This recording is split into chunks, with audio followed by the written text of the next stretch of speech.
Preciosa! Que maravilha você aqui para mais um vídeo. Hoje a nossa lição é basicamente uma bem conhecida, mas não podia tirar essa lição aqui do contexto, porque faz parte aqui da nossa linha cronológica, que é Davi mata Golias. Tenho certeza que essas crianças já estão assim, ó, cansadas de ouvir falar sobre essa lição, porque é uma história bastante conhecida, mas a gente vai apresentar para as crianças a história totalmente de forma inesquecível. Eu tenho certeza que você vai amar essa aula. Já comenta esse vídeo, compartilha, me conta aqui nos comentários o que você tem achado do nosso projeto Mergulhando nas Escrituras, e eu quero saber da onde você está assistindo. Coloca aqui embaixo qual a tua cidade, que eu quero saber aonde as nossas aulas do projeto Mergulhando nas Escrituras estão chegando. Vem comigo.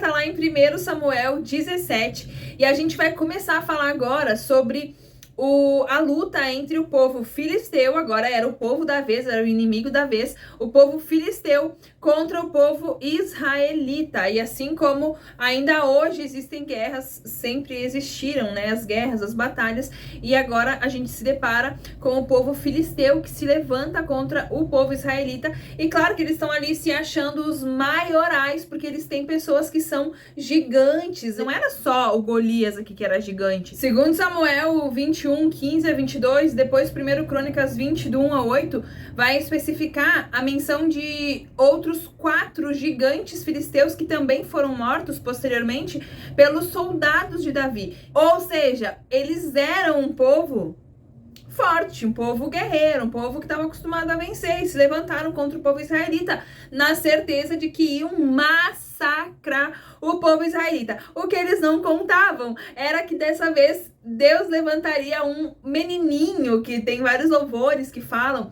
que Davi seria um menino, mas na realidade ele não era tão menino assim. Segundo alguns cronologistas aí, estudiosos, ele tinha por volta e não mais de 21 anos. Então, por volta dessa idade foi quando Davi se confrontou ali com o gigante.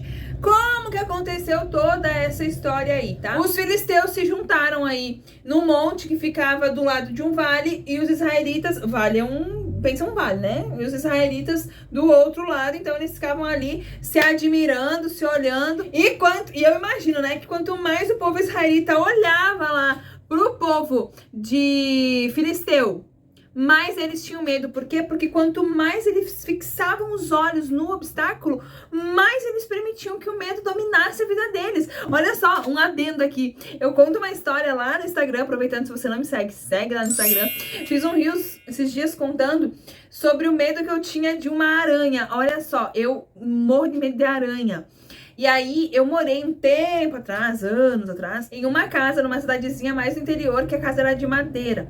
E aí quando eu fechava aquelas casas antigas, que fechava a portinha, a janela por dentro, assim, fechava o vidro e aí por dentro vinha as portas de madeira.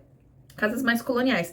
E aí, quando eu fechava essa janela por dentro, sempre tinha uma aranha ali atrás dessa janela. Todas as noites eu tinha que matar uma aranha, porque todas as noites ela tava lá. Só que olha só como é que o medo entra em nós quando nós permitimos que ele entre, e ele vai aumentando. Como eu tenho medo de aranha, e eu acho que a aranha sabia que eu tinha medo dela e da família dela, cada vez que eu matava ela, pois na outra noite, a irmã dela tava lá me esperando. Então, eu fechava a janela já assim com medo, porque eu sabia que a aranha tá ali. Eu ficava um tempão olhando para aquela aranha e me preparando para matar ela. Só que quanto mais eu ficava olhando para aquela aranha, mais medo eu tinha daquela aranha. Quando, na verdade, hoje eu nem faço isso. Hoje, se eu vejo uma aranha, eu já vou lá e já mato. Não me julguem por isso. Já mato a dona aranha, né? E aí, quanto mais eu olhava para aquela aranha, mais eu tinha medo dela. E é isso que acontece aqui com Davi. Imagina só, o povo israelita estava com tanto objetivo ali na guerra, e olhar para o povo e ficar admirando admirando não, né? Ficar olhando ali os obstáculos, que eles permitiam que o medo deles só aumentasse. Porque a Bíblia fala que passou 40 dias e o Golias ali ia lá. Eu imagino Golias com maior força, robusto, academia em dia, musculação em dia, né? indo lá debochar do povo israelita e dizia: mandem pra mim um homem!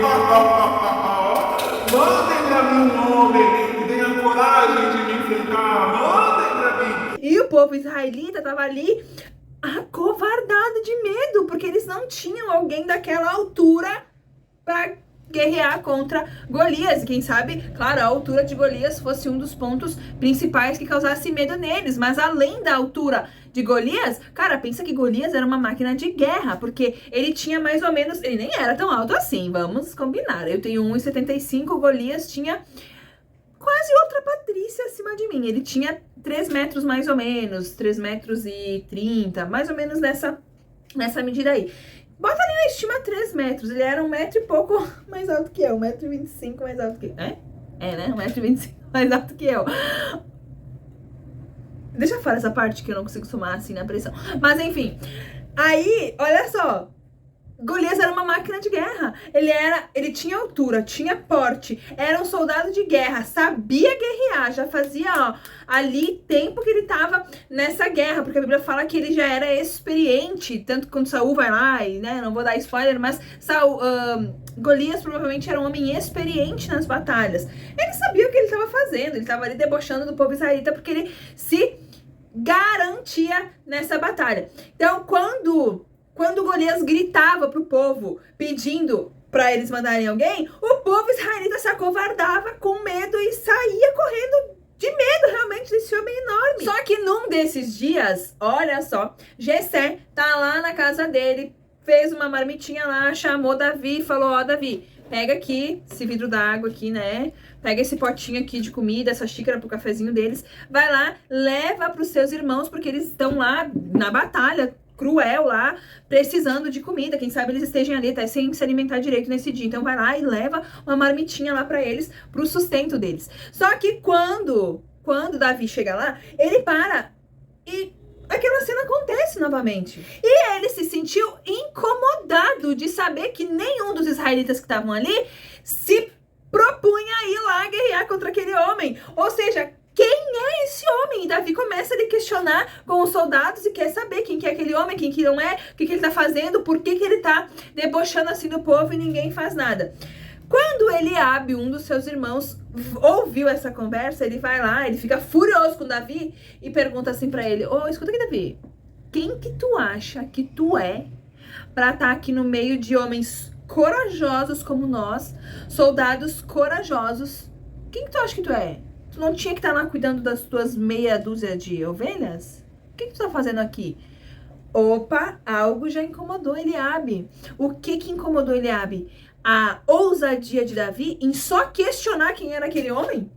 Ele só perguntou, ele não tinha falado que ele ia lutar nem nada disso. E já despertou aí, ó, os olhares atentos dos seus irmãos. Por quê? Porque Davi estava começando, dando os primeiros passos para fazer aquilo que nenhum deles foi capaz de fazer. E quando a gente se destaca em alguma coisa, a perseguição vem. Porque quem não faz aqui, ó, não quer que os outros façam também. Então, só um questionamento de Davi aí já levantou a fúria do seu irmão. Só que Davi não deu nem bola para o que Eliabe estava falando. Então, ele soube que Saul estava prometendo ali vários prêmios para quem lutasse contra o gigante Golias e quem vencesse. Davi respirou fundo, se encheu da força do Senhor, foi lá e se propôs e disse: ó, eu vou lutar contra esse homem aí. Quem esse homem acha que é? Pra ele desafiar o povo de Deus assim e ninguém fazer nada. Eu vou lá, vou lutar contra esse homem aí. Levaram Davi então. Acharam que Davi tava doido, né? Nem experiência em guerra o cara tinha, nem experiência no campo de batalha o cara tinha, mas ele queria lutar no auge dos seus 21 anos ali, mais ou menos, se achando o libertador do povo de Israel. Alguém pediu pra ele lá lutar? Esse era o papel que Deus tinha pra ele? Deus ungiu ele pra quê? Para ser o rei de Israel. Não era para ele estar aqui, não foi necessário. Você não vai achar na Bíblia em lugar nenhum que Deus mandou Davi lá guerrear contra o povo israelita. Não, Davi foi porque ele era um cara ousado, porque ele não quis deixar um homem desconhecido, um incircunciso, como ele faz questão de falar depois, batalhar contra o povo, batalhar não, debochar do povo de Deus, porque ele sabia quem que era o povo dele, conhecia, mas muito além disso, ele sabia quem era o Deus que Golias estava desafiando. Então ele vai lá, levam Davi para Saul. Eu imagino que Deus tenha dito assim lá no céu: o que esse cara tá fazendo? Davi não era pra te estar ali, tá? Mas ó, então anjos, bora lá com esse menino aí, porque ele quer lutar. Ele quer lutar? Deixa ele lutar ali. Ainda mais quando ele fala, eu vou em nome do Senhor. Acho que quando ele fala isso, Deus fala assim, pô, agora o cara vai ter que ganhar, porque ele foi no meu nome e o meu nome não vai ser envergonhado. Deus dá ousadia e capacidade para as pessoas que têm o desejo de fazer a vontade de Deus, que tem o desejo de honrar o nome de Deus. Deus encheu Davi da ousadia e coragem que pode ser que ele não tinha, pode ser que ele já tivesse por estar exercendo lá no campo, mas fato é que ele nunca tinha entrado num campo de batalha com um homem tão corajoso assim, um soldado tão valente assim. Então não tem outra explicação, foi ousadia e coragem vinda da parte de Deus para ele. Quando levaram ele lá em Saul, que Saul vestiu ele com as suas roupas, sua couraça, sua roupa de guerra, tá pronto, Davi pode ir pra guerra. Só que Davi não consegue se movimentar com aquelas armas ali, com aquela roupa. Por quê? Porque não era a armadura dele, não era o que ele estava acostumado a vencer os seus inimigos, o urso, o leão. Ele estava acostumado a vencer com aquilo que ele já tinha o domínio, de tanto que ele treinava, de tanto que ele treinava, de tanto que ele treinava, de tanto que ele treinava. Ele já estava apto a usar a sua arma de guerra, que era ali o estilingue e as pedrinhas, que era com o que ele espantava lá os inimigos quando queria defender as suas ovelhas. Então, o que acontece? Ele vai lá e fala, ó, não quero, não consigo mexer com isso aqui não é minha própria roupa, eu vou com a minha roupa. Então, ele vai, se prepara para a batalha como? Passa no riachinho, pega as suas pedrinhas, pega seu estilingue e vai pro campo de batalha, vestido com a couraça da justiça de Deus mesmo. Quando Golias viu que Davi estava indo em direção dele, começou a rir de Davi, pedindo se ele achava que porventura eu sou um cachorro? Ei, guri, porventura eu sou um cachorro aí pra você vir contra mim com um pedaço de pau aí? Ei, responde aí pra mim, sou um cachorro? Imagino que Golias fosse muito sarcástico. Davi, então, com coragem, ousadia, declara que por mais que Golias viesse, aquela frase típica, né? Tu vens a mim com espada, tu vens a mim com lanças, porém eu vou contra ti em nome do Senhor. E aí eu imagino nessa hora que Deus faça assim, ele foi em meu nome, vai lá, anjos, e os anjos descem nessa hora ali pra ajudar Davi. Eu imagino, tá? E eu conto a história assim pra criança, pra fazer realmente eles viajarem ali, porque eles nunca mais vão esquecer a história contada dessa forma, tá? E aí, o que aconteceu? Naquele mesmo dia, naquele exato momento daquela batalha, Deus permitiu, Deus entregou Golias na mão de Davi e mostrou para o povo de Israel e para os outros povos que estavam ali que Deus é Deus Todo-Poderoso na batalha, na guerra, onde quer que seja. Aonde quer que seja, Deus é Deus Todo-Poderoso e não precisa de lança, não precisa de escudo, não precisa de espada. Deus entrega o inimigo na mão de Davi com uma pedrinha e uma funda, com uma pedrinha e um aparato de mão. O que é isso comparado com toda a armadura que Davi tinha? Isso não é nada se nós formos olhar com os nossos olhos carnais. Davi gira aquela pedrinha e olha aqui o detalhe maravilhoso, que ele solta a pedra de uma maneira tão certeira, mas tão certeira, que vai na testa de Golias. E a Bíblia fala que, olha só, a questão de física, mesmo se você não estudou física, você vai saber que, vou até virar aqui, ó, a pedrinha bateu na testa de Golias, para onde que Golias vai cair? Para trás, não é? Só que a Bíblia fala que a pedrinha bateu na testa de Golias e ele caiu para frente, ele caiu com o rosto no chão. Pedrinha de novo, bateu, impactou, caiu para frente. É ou não é Deus que faz esse tipo de coisa? Só Deus que faz esse tipo de coisa. Davi foi correndo pra cima do gigante Golias, pegou sua própria espada e arrancou a cabeça de Golias, porque claro, ele não é bobo, ele tinha que ir lá, né? Vai que Golias levantasse. Davi foi lá e cortou a cabeça de Golias com a própria espada do gigante. Meu querido, minha querida, quando você for enfrentar os momentos mais difíceis da sua vida, Use aquilo que Deus colocou nas suas mãos.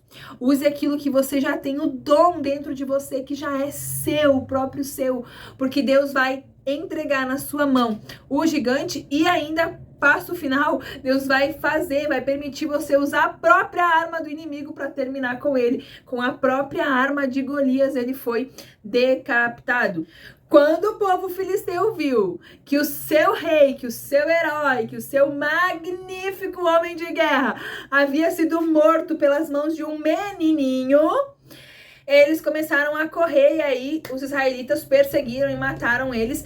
E ainda na volta, olha só, eles foram correndo, mataram os filisteus e ainda na volta passaram no acampamento do inimigo, pegaram as espadas, pegaram suas espadas ali e levaram para eles. E nesse momento aí Davi também pega a cabeça de Golias e leva para Jerusalém e guardou as suas armas lá na sua barraca também. O que a gente aprende com essa história? Tenho certeza, primeiro me conta aqui, se você já contou a história de Davi e Golias e quantas coisas aqui que eu te contei são novidades para você passar para suas crianças, porque todas as crianças conhecem Davi e Golias? Sim. Mas dessa forma? Será que eles conhecem dessa forma? Então, conte a história dessa forma, traga vida para a história, traga ânimo pra história. Traga ali Davi com a cabeça de Golias. Ah, não vou desmanchar meu cabelo aqui, né? Mas ali na hora, quando eu já contei essa história, na hora eu pego meu cabelo, né? E levanto a cabeça, assim, sabe? Faço ali pra eles... Deixa eu arrumar meu cabelo. Faço ali pra eles visualizarem essa cena. Claro que eles dão muitas risadas e riem bastante, participam bastante, mas é uma maneira deles não esquecerem a história, tá?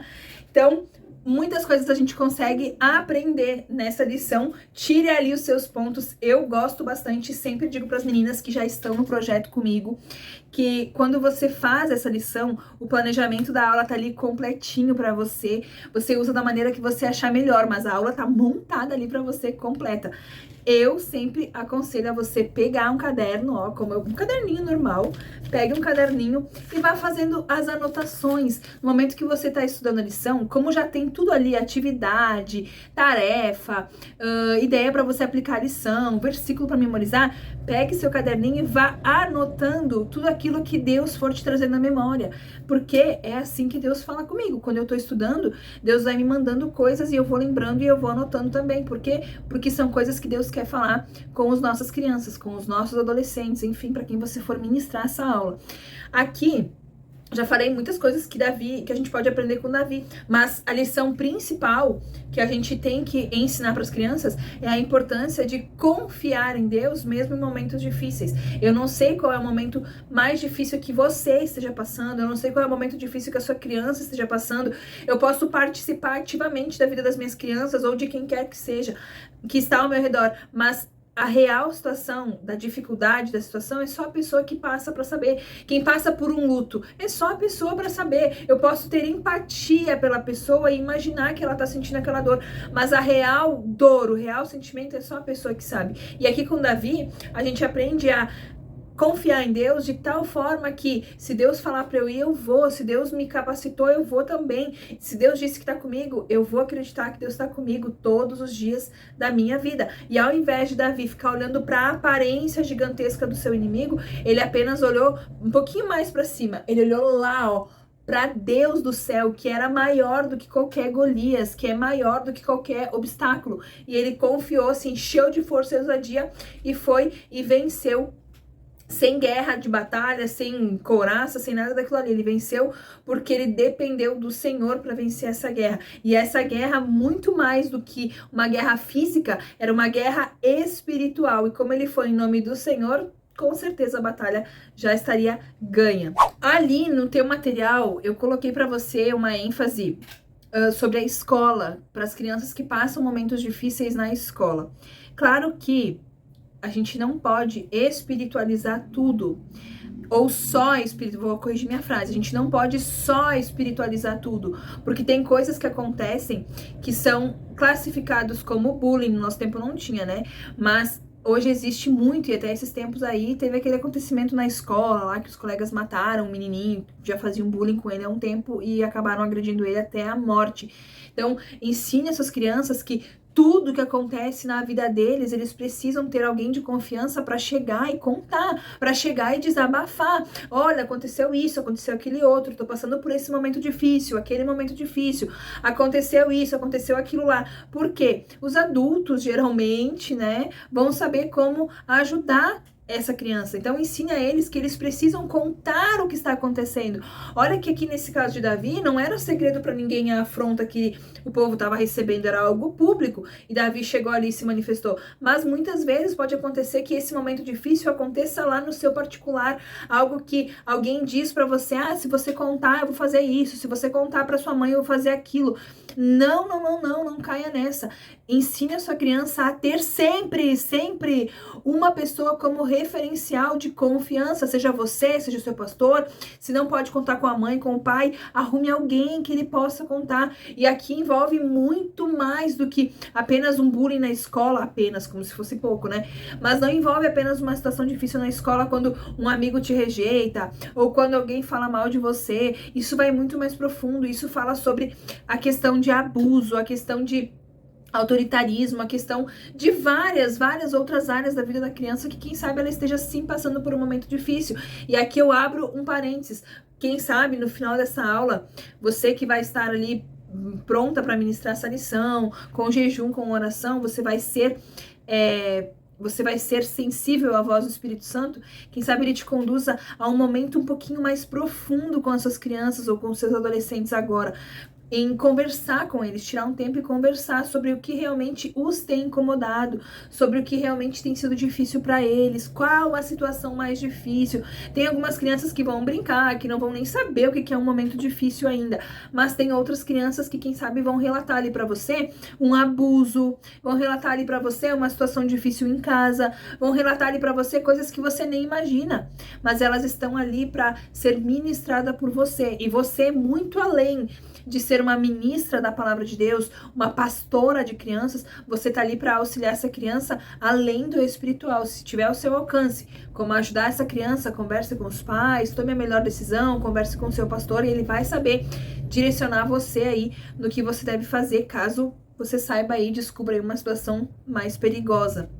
Então, aqui a gente tem que ensinar, sim, a criança a confiar em Deus e relembrá-los que a nossa parte, quem faz somos nós. Se tem algum perigo, se tem alguma coisa na escola que tá fazendo com que a gente corra perigo, alguma coisa na nossa casa, a gente tem que contar, sim, pedir ajuda, sim, confiando que assim como Deus ajudou Davi aqui, Deus também vai nos ajudar em qualquer situação que nós nos encontrarmos. Então, enfim, você já conhece o material, você sabe que é completíssimo para você estudar e colocar em prática com essas crianças. Eu espero realmente que esse material seja bênção na vida de milhares de crianças no nosso Brasil e que você consiga aplicar a palavra de Deus no coração de cada um dos nossos pequeninhos, porque, sinceramente, é Jesus que pode mudar aqui o coração do ser humano que nós não conseguimos. E a melhor fase para você colocar isso em prática é agora, aonde Provérbios vai falar: ensina a criança no caminho que ela deve andar. Você vai ensinar a criança, você vai mostrar. Pode ser que ela se desvie? Pode ser, tem a fase ali que os hormônios não se convertem, mas ela jamais vai esquecer do que ela aprendeu, e por mais que um dia ela se desvie, ela vai lembrar do que você ensinou a ela. No tempo certo, a palavra de Deus vai frutificar no coração dela. Um beijo precioso no teu coração. Te vejo na nossa próxima lição, lição número 3. Davi comete um erro grave. Qual será o erro que Davi cometeu?